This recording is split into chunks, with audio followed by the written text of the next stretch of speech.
previous class topic, that is virtualization. So we'll go somewhat deeper, and we'll try to make the virtualization concept up to some moments more clear, right? And this will be helpful for us especially. So hope I'll do from my end, and this won't be the completion of the virtual class.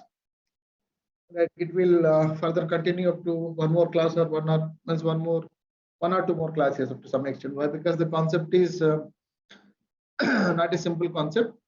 Okay, so we'll do. Yeah, so let me share my screen, and we'll continue as well.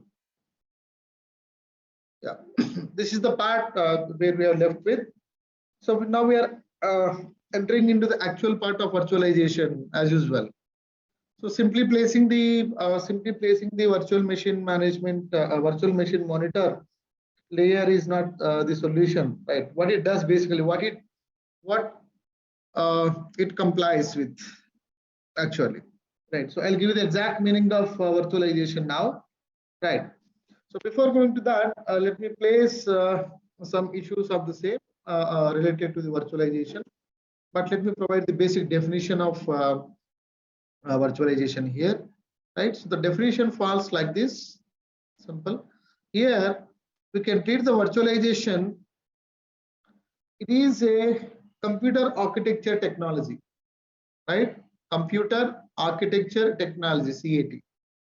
Computer architecture technology by which multiple VMs, okay, by which multiple number of virtual machines, by which multiple VMs are multiplexed.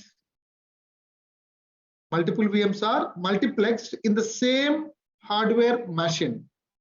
Okay, so we'll treat the virtualization as a computer architecture technology by which multiple virtual machines are multiplexed in the same, okay, in the same hardware machine.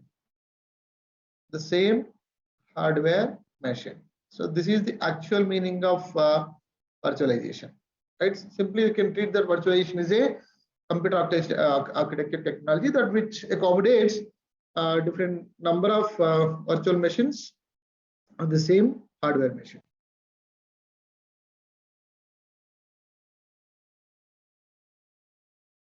Virtualization, why? Because that basically we treat infrastructure service as a hardware combination. Hardware combinations. So that we are making the infrastructure as a service, right? From the point of hardware to up to the level of applications. To the level of applications. So we are utilizing the concept of infrastructure as a service on the name of hardware. Sorry, in the form of hardware. Okay. So if you see the journey or the convergence from hardware to applications, then definitely some different types of abstraction levels are defined for the same. So I would rather say abstraction levels ranging from hardware to applications. So what are these abstraction levels ranging from hardware to applications? Are like this. So for any computer hardware, that we need to have instruction set architecture. So without instruction set architecture, no hardware can run, right? So the first level we'll treat as here instruction set architecture. This is the level. Okay, we call this as instruction set architecture level as a bottom one. So the next one is, after having defined the instruction set architecture for the hardware, then we'll start performing the operations on the hardware, right? So these are the next level works with the exact hardware that which abstracts different types of peripherals or units. So hardware abstract level it is. This is the second one. instruction set architecture. Without the instruction set architecture, nothing will be existing. Okay. Now, if we establish the concept of hardware abstraction level, then there is a possibility for us like that we can install the operating system. So the operating system level will come. This is the one, right? Now, how this operating system level works, this is completely depending upon the library functionalities. Various libraries are integrated. So we call it as library. Okay, library, or we can call this is user level application as well. So this is user level application as well. Okay, so library level or user level application, and finally the application level comes in picture. So this is on the upper hand, application level. So these are the abstraction levels ranging from hardware to, right, hardware to applications, final one. So this is the way. So without this we can't. So this is must. So that's why that we need to study the computer organization. And instruction set architecture will decide, means will design in the name of reduced instruction set computer and CISC, or RISC and CISC computer, complex instruction set computers. So without that we can't do anything. So anyways, so these are the abstraction levels ranging from hardware to applications. So we'll do accordingly, right? Moving on, we'll comply with the concept of virtualization now. How exactly the virtualization concept makes the infrastructure as a service to be workable and to be functionable for various applications. Okay. Yeah. So as usual, the virtualization is a computer architecture technology by which the virtual machines are multiplexed or means integrated or arranged or deployed in the same hardware machine, right? So what is the idea? Basically, the idea of virtual machines can be dated back to the means mid 1960s from. So the purpose of, again, the purpose of the virtual machine here is that the purpose of the virtual machine is like to enhance resource sharing, to enhance the resource sharing by many users and improve computer performance in terms of resource utilization and application flexibility. That's it. So our application must be flexible in order to perform different types of computations. Okay. Now, hardware resources like, if we combine the concept like hardware resources like central processing unit, memory, input-output devices, etc., or say software resources like operating systems and software libraries can be virtualized in various functional layers.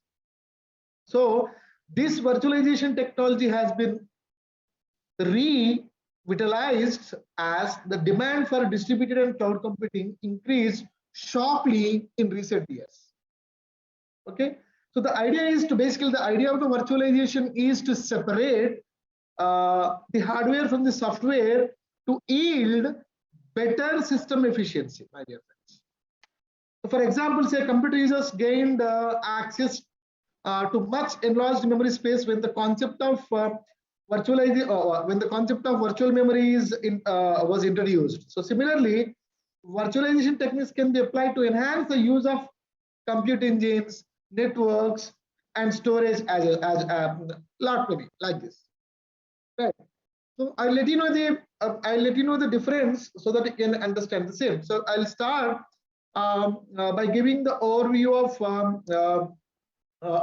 levels of virtualization implementation first. So let me give the major difference here.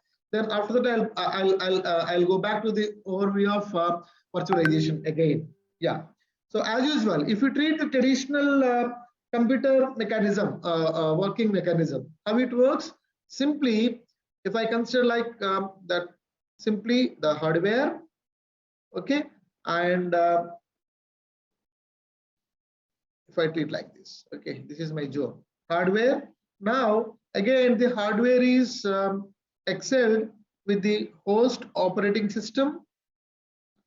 Host operating system. This is one again. Again, within this host operating system, the application works. So this is the another mode of layer. So hardware, host operating system, and simply application, no? Right? So this is the traditional computing mechanism. This traditional computing mechanism has been waived, right, by introducing the concept of virtualization. So I let you know the same. Say like a traditional computer runs with a host operating system, specially tailored for its hardware architecture. This simply this as shown in this figure. Okay, tailored with its hardware architecture. Say after virtualization, if I speak, so what is the concept? That if we consider the concept of virtualization like this, right, as usual, we consider the concept of say hardware. Okay, this is the hardware running on host operating system. Okay, host operating system, and this can be virtualized by installing the virtual machine monitor or hypervisor layer, and this hypervisor layer separates, means gives the mechanism for individual virtual machines to perform resource type of operation. So even if you consider that each and individually, that each and every VM, each and every virtual machine is having its virtualized hardware. Okay, virtualized hardware here, this is virtualized one. Okay, and running with its own best operating system, right? And this is the application. This is the application. So like this, that we can accommodate good number of virtual machines individually. So this will make the situation, right, to enhance the resource sharing by many users, and many users, which can improve the computer performance in terms of resource utilization and application flexibility, right? So after virtualization, we are making this concept as virtualization, virtualized here now. So after virtualization, what's happening here? Different user applications. See, application, lot many like this. So we can have n number of virtual machines. No? So different user applications managed by their own operating systems, like guest operating system. So this application is managed by its own guest operating system. This application is managed by its own guest operating system, which can run on the same hardware here, which can run on the same hardware and independent of the host operating system, right? So this is often done by adding additional software called this one. This is virtual layer. Virtual layer as shown in this figure. Okay, so the virtualization layer is known as hypervisor or virtual machine monitor, right? The VMs are shown in the upper boxes, no, like this. These are the VMs, individual VMs. This is VM1, VM2, VM3, like this, where applications run with their own guest operating system over the virtualized CPU, right? Memory and IO resources. So the main function of the software layer here is that, where is the software layer? Then above to the hardware. This is operating system level and the library till the application. So the main function of the software layer for virtualization is to virtualize this part, virtualize the physical part, virtualize the physical hardware of a host machine into virtual resources to be used by the individual virtual machines exclusively. Okay, so this can be implemented at various operational levels, means we'll discuss shortly. So the virtualization software creates the abstraction of VMs. Again, the virtualization software creates the abstraction of virtual machines by interposing a virtualization layer at various levels of computer system, right? So the common virtualization layers include that even we can virtualize the instruction set architecture, okay, level, hardware level, right, operating system level, library support level, and finally the application level. All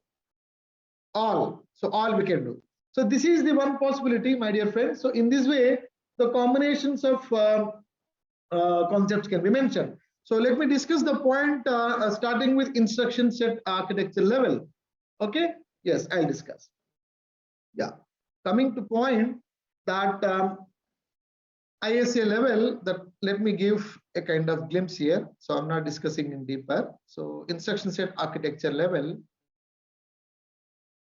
Okay, so at the ISA, this particular level, virtualization is performed by emulating a given instruction set architecture by the instruction set architecture of the host machine.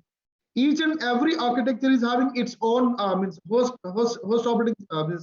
host machine is having its own instruction set architecture. So for example, MIPS binary code, that is million instructions per second, that you might have heard about. So without this, no kind of computation can happen in industry today. So MIPS binary code can run on, I'll come back now, can run on Pros86 based host machine. This is the machine that we are using currently, and it is really performing excellent. It can run on Pros86 based host machine with the help of ISA, instruction set architecture emulation. So with this approach, it is possible to run a large amount of legacy binary code written for various processors on any given new hardware host machine. So instruction set emulation leads to virtual instruction set architectures created on any hardware machine. Okay, what do you mean by the emulation here? So the basic emulation method is through, that is code interpretation. We call it as code interpretation. This is the one. Okay, yeah. So an interpreted program interprets the source instructions to target instructions by one by one. So one source instruction may require tens or hundreds of native target instructions to perform its function. So obviously this process is relatively slow up to some extent. So we'll do, so for better performance, a concept called dynamic binary translation. Dynamic binary translation. I'll discuss some binary translation concept, right, shortly. So the dynamic binary translation is desired. So this approach translates basic blocks of dynamic source instructions to target instructions, right? So I'll discuss this point, and I don't worry, then followed by hardware abstraction level, followed by operating system level, and followed by binary support level, and followed by the user application level. So what it does exactly? So if we consider the concept of say operating system level, this refers to an abstraction layer between the traditional operating system and the user application system.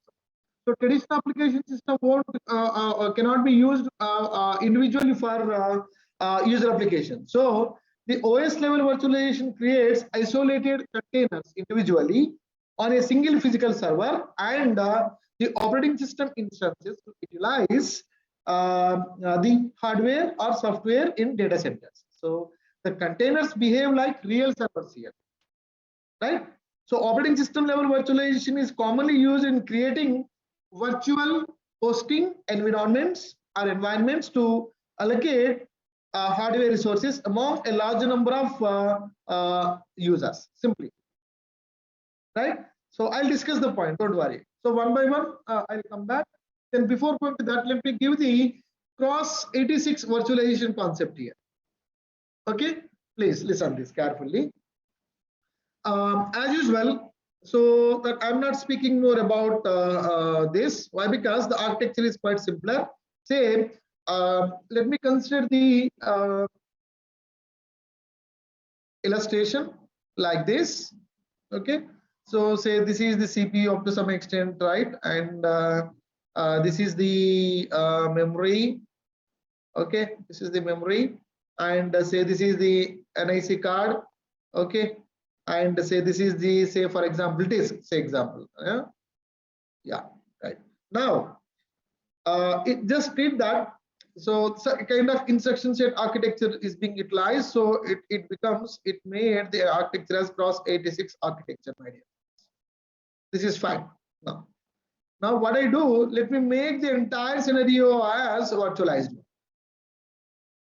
Entire scenario as virtualized one. So what I'll do here, simply that I'll install the VMM or hypervisor. So this will become the VMware virtualization layer. So this is VMware WARE, okay, virtualization layer simply. So what it contains again, this made this made the entire scenario individually for different virtual machines like this, the combination of individual virtual machines. Combination of individual virtual machines. So what it contains its own virtualized hardware, okay, virtualized hardware, and its own guest operating system, right, and different types of applications. Application, more than one application we can manage at the same. So this is the scenario. Now here the term virtualization broadly describes the separation of a device, separation of a service request from the underlying physical delivery of that service. So with the Cross-86 computer virtualization, a virtualization layer is added between the hardware, okay, and operating systems, right? So these are the operating systems, individual operating systems. Right, so this virtualization layer allows multiple operating system instances to run, multiple number guest operating instances to run concurrently within virtual machines on a single computer, okay, hardware computer, a single computer, dynamically partitioning and sharing the available physical resources such as CPU, memory, an IC card, and disk like this, IO devices. So as desktop and server processing capacity has consistently increased year after year, virtualization has proved to be a powerful technology to simplify software development and testing, which can enable server consolidation and to enhance data center agility and business continuity. This is the way. So as say it turns out fully abstracting the operating system and applications from the hardware and encapsulating them into portable virtual machines here. See, this is all encapsulated into the portable virtual machines. So this is virtual machine, and this is also the virtual machine. This enabled virtual machine infrastructure or virtual infrastructure features simply not possible with hardware alone. Okay, so for example, say I can give an example here, like servers can now run in extremely fault tolerant configurations on virtual infrastructure, say 24 hours, 7 days, 365, 7 means 360, 24/7 and 365 like this, with no downtime needed for backups or hardware maintenance. Really great, no? So the VMware has customers with production servers that have been running without downtime for over 3 years. So this is the way. So to better understand the techniques employed by Cross-86 architecture or virtualization, a brief background on the component parts is useful. Okay, simple reason, my dear friends. So the virtualization layer is the software responsible. The virtualization layer is the software responsible for hosting and managing all types of virtual machines. So without VMM, there is no virtual machine configuration or hosting. Right? So for hosting and managing all virtual machines on virtual machine monitors. So this is the overview of Cross-86 virtualization.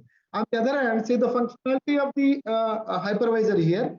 So you can ask me one question, that whether the VM virtual machine monitor and hypervisor is same. No, the versions are quite different. This is depending on means from operating system to host operating system to operating system.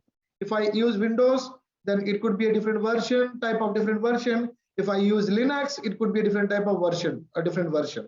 Okay, so the functionality of the hypervisor varies greatly based on architecture and the implementation. So each virtual machine monitor running on the hypervisor implements the virtual machine hardware abstraction and is responsible for running a guest operating system, right? So based on this, each virtual machine monitor has to partition and share the CPU, memory, and IO devices to successfully virtualize the system.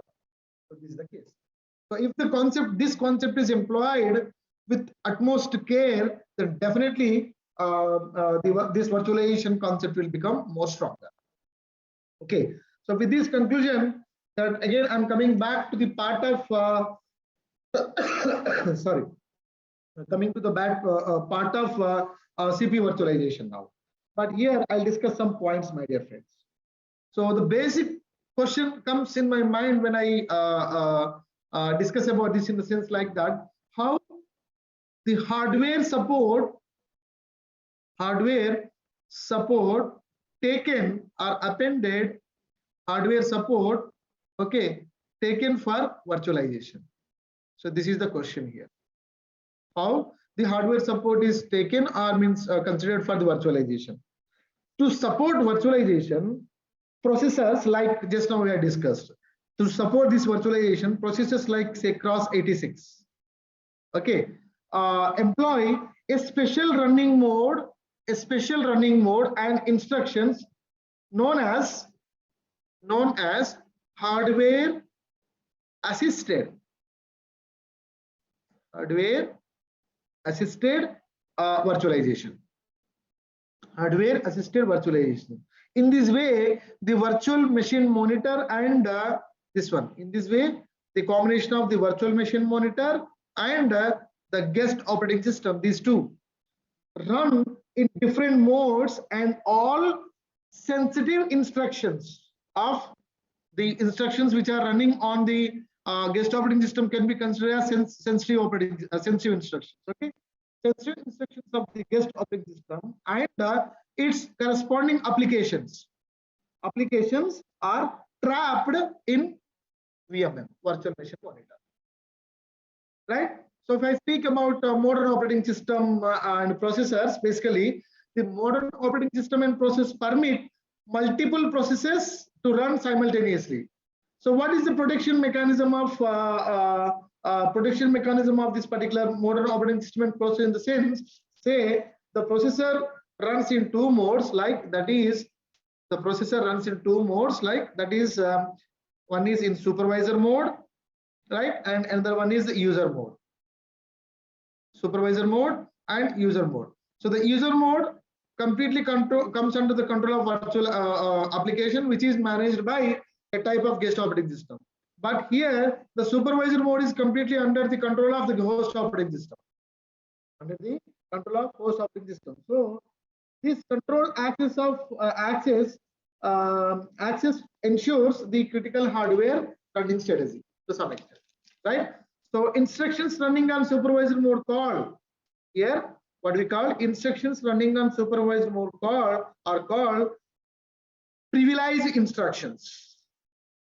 Okay, privileged instructions. These are the privileged instructions. So these are issued by the host operating system through the VMM.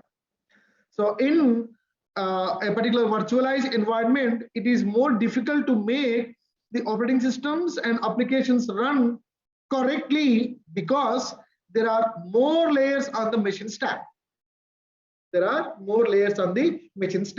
So I'll come back. I'll stick on this point and I'll come back with the suitable discussion right after some time. So meanwhile, I want to discuss the concept of basic virtualization that is related to the concept called virtualization structures and machines, right? Virtualization structures and machines. Here I'll introduce the hypervisor name, a different type of hypervisor name.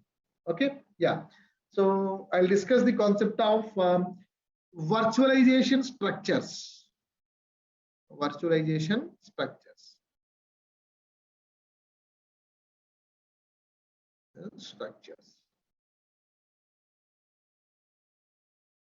Okay, yeah. See, in general, since there are three typical classes of VM architecture, my dear friends, there are three typical classes of VM architecture.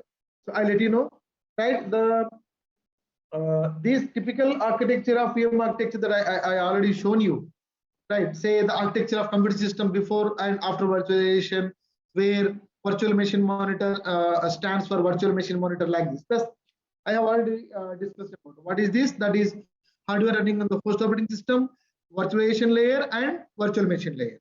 So the part. So this is the host operating system layer, right? VMM layer and virtual machine layer 3. Okay, like this. Say the same this kind of architecture after and before virtualization definitely made some contribution. So the operating system manages the hardware is really great here, no? So after virtualization, a virtualization layer is inserted between the hardware and the host operating system. So in such a case, the virtualization layer is responsible for converting portions of the real hardware into the virtual hardware. So therefore, different type of operating systems such as Linux, Windows can run on the same physical machine simultaneously. So depending on the position of the virtualization layer, there are several classes of virtual machine architectures, namely hypervisor architecture, para-virtualization architecture, and host-based virtualization architectures have been considered. I'll discuss this. So the hypervisor is also known as VMM. Up to some extent, that is the virtual machine monitor, and they both perform the same virtualization operations. Now, here I'll discuss a type of architecture here, that is hypervisor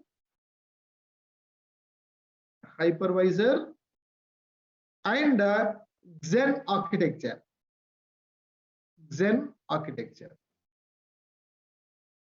So these both are not same. Okay, there is a difference. I'll let you know. Hypervisor and architecture, virtualization structure under this one. See, the hypervisor, please listen this carefully. The hypervisor supports hardware level virtualization. The hypervisor supports hardware level virtualization. Just now we have discussed how this is possible. It is possible because of instruction set architecture level. Okay, so the hypervisor supports hardware level virtualization on bare metal devices like see CPU, memory, and IO devices. So this one, hypervisor, this part. Okay, this part.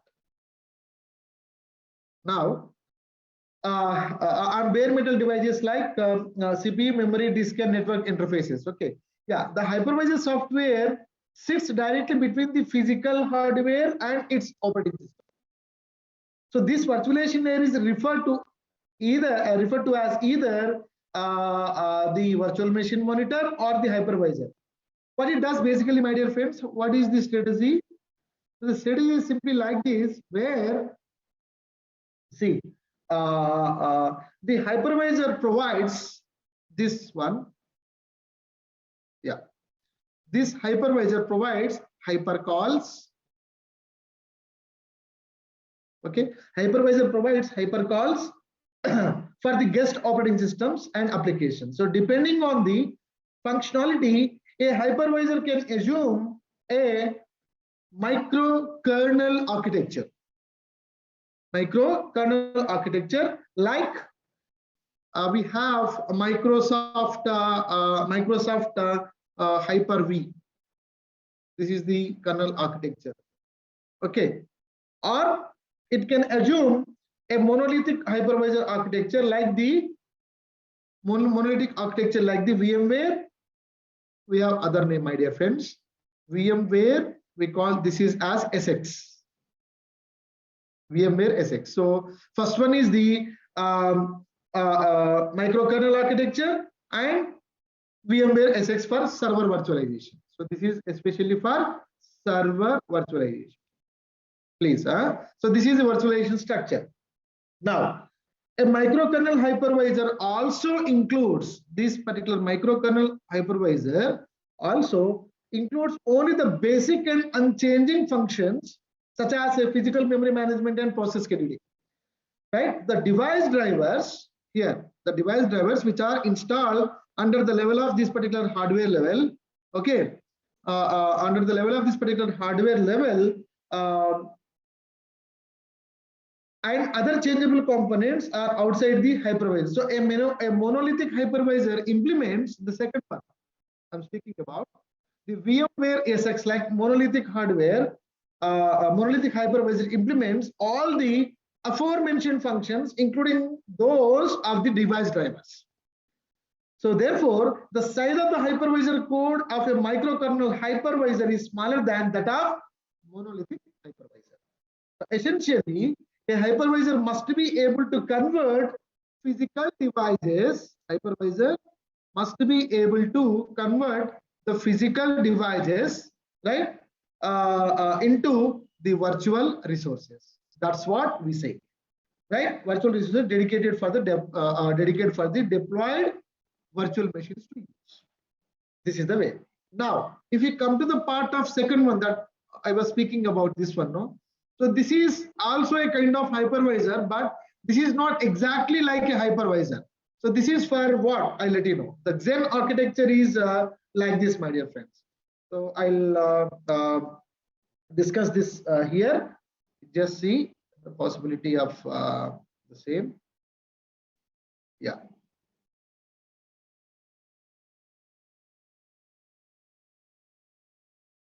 Yeah, I'll discuss here.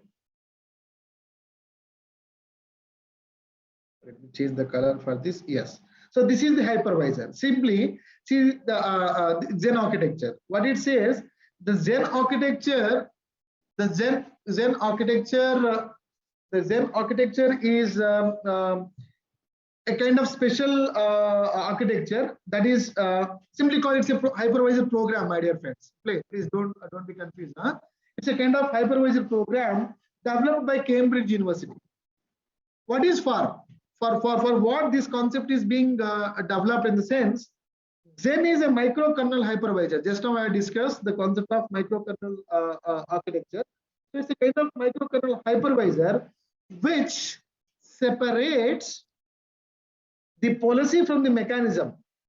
The policy from the mechanism. So I'll let you know the concept here. See. So here, as usual, we have hardware devices. Okay. This is must for each and every concept. Hardware devices. Okay. Yeah. Now, it's a kind of hypervisor, same, but the name is Xen. Okay. I'm calling it as the Xen hypervisor.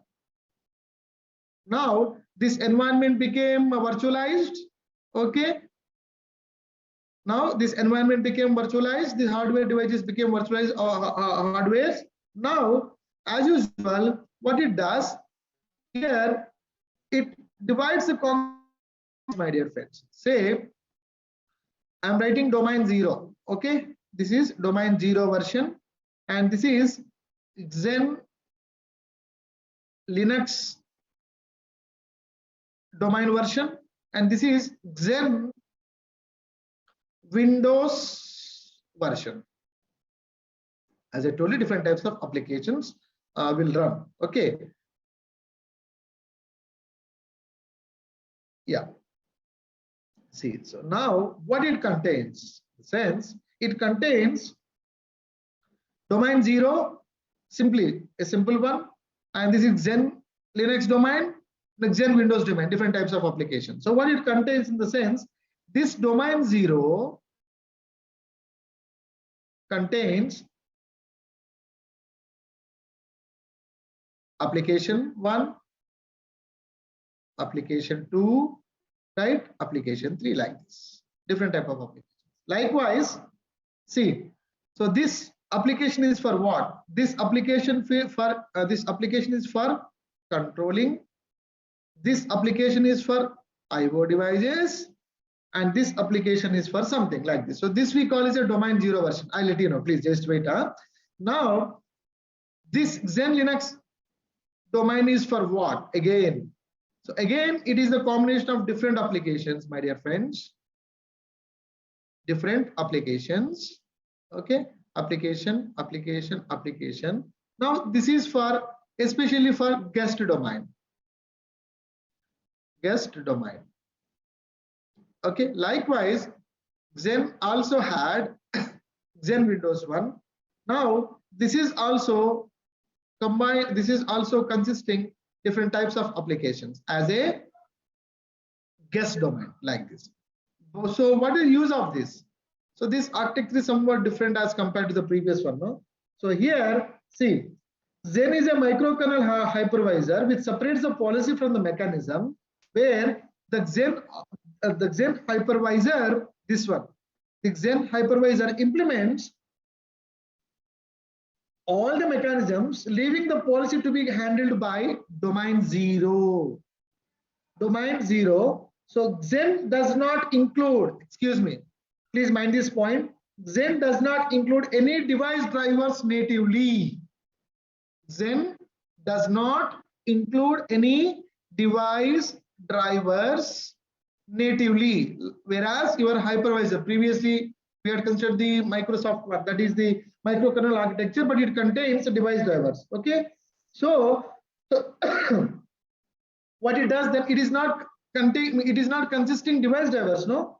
So what it provides, it just provides a mechanism by which a guest operating system can have, by which a guest operating system like this, the guest domain, the guest operating system can have, guest domain can have direct access to the physical devices, direct access to the physical device.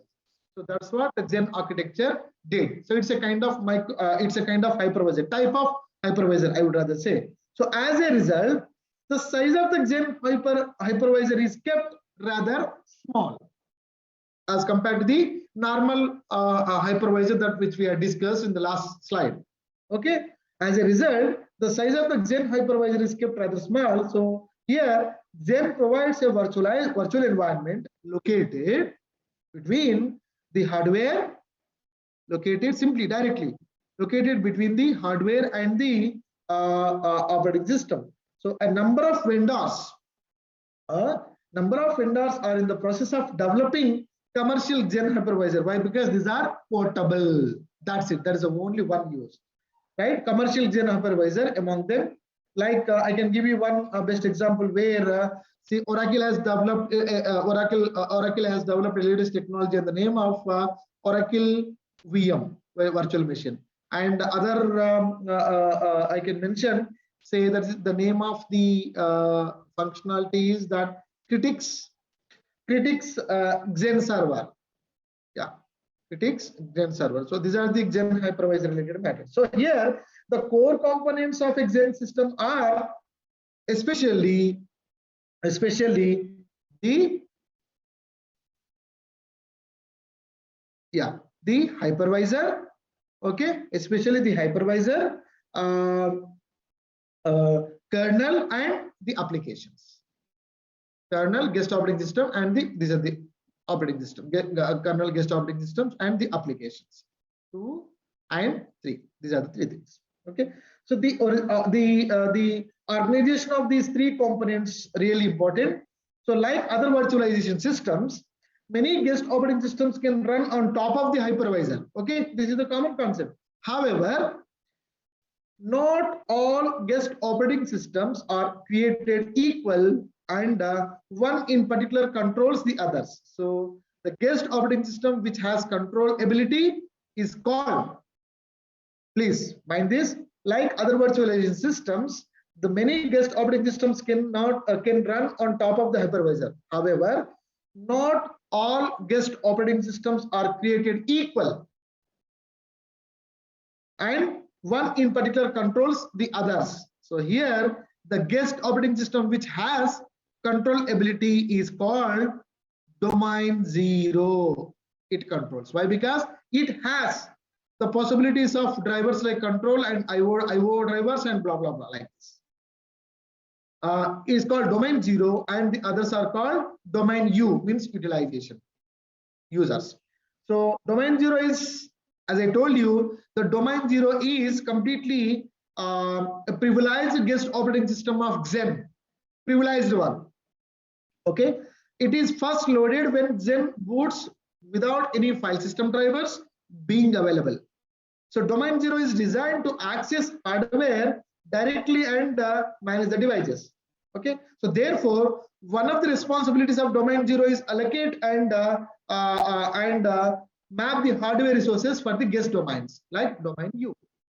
So in this way, the methodology of the methodology of this particular Xen architecture has been framed. So, for example, say Xen is based on Linux and its security level is say up to C2 level. Say so, its management VM is named domain 0, which has the privilege to manage other VMs implemented on the same host. See, so this domain 0 is having the control on Xen Linux and Xen Windows as well. Okay, say for example, if domain 0 is compromised, the hacker can control the entire system. No, so in the VM system, security policies are needed to improve the security of domain 0. So domain 0 behaving as a VMM allows the users to create, copy, save, read, modify, share, migrate, and roll back VMs as easily as manipulating a file, which is flexibly provides tremendous benefits for users, right? So unfortunately, it is also brings a series of security problems as well during the software life cycle and the data time, right? So in this way, the concept has been formalized, my dear friends. Okay, so this is the virtualization structure of hypervisor and the Xen architecture. So probably please don't miss the upcoming classes. Then I'll discuss the important constraints and concepts related to the virtualization, where we'll go with different types of virtualization concepts and how exactly the actual virtualization concept can be formalized with specific security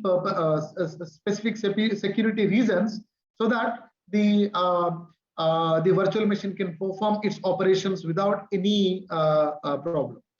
Okay, so this is the hypervisor concept and Xen architecture, and we'll see the possibilities that in what way the hypervisor concept is being made perfect, and how the guest operating system can cooperate accordingly by taking the advantage of virtualization concept, so that an individual virtual machine can perform the related operations time by time and can manage the resources efficiently for better execution and better throughput and execution processes. Okay, so that's all, my dear friends, and this is about today's class. So please don't miss the upcoming classes. I'll discuss, I'll continue the concept of the same. Even if you miss one class, then definitely you'll become blind, and you cannot cope up with the other concepts as well. Okay, fine then. Yeah, any questions from your end? Otherwise, I'll